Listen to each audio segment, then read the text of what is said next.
Hours from now, former President Trump will head back to D.C. for court. He's facing appeals judges who will decide if he did in fact have immunity for any alleged election interference. That's been his legal team's major claim throughout the investigation.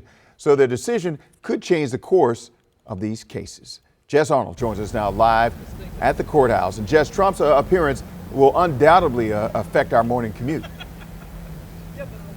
Yeah, we got here around 4 this morning and police cars already had certain roads blocked off. And just in about the last 10-15 minutes, we're going to show you that some police officers have set up some barriers here around the courthouse. So definitely, as the morning has progressed, they're definitely beefing up security already. Now, the former president is not required to be at this hearing, but he decided to be and sent a fundraising email to supporters saying that he's being forced to leave the campaign trail to head to court.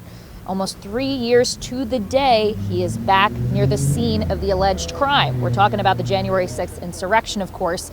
Now, he's used that as a campaign talking point to garner more support, which actually seems to be working, even though that day was a catalyst for these election interference charges in the first place.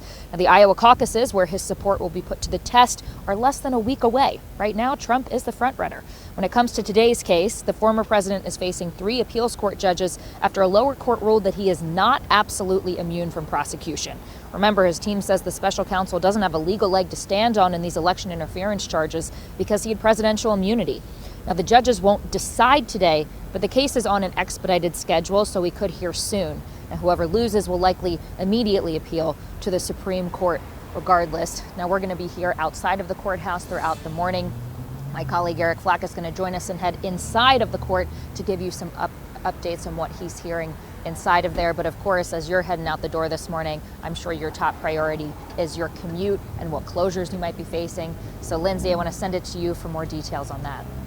Thanks, Jess. And right now, MPD doesn't have any specific road closures planned, but I want you to really take a look at this key area. There's going to be a lot of action going on around the federal courthouse. That's on Constitution in between 3rd and 4th Street. So between media from across the country and potential protesters as well as supporters, it's going to be really busy. There are parking restrictions immediately around the courthouse, so just be on the lookout for those emergency no parking signs in the area.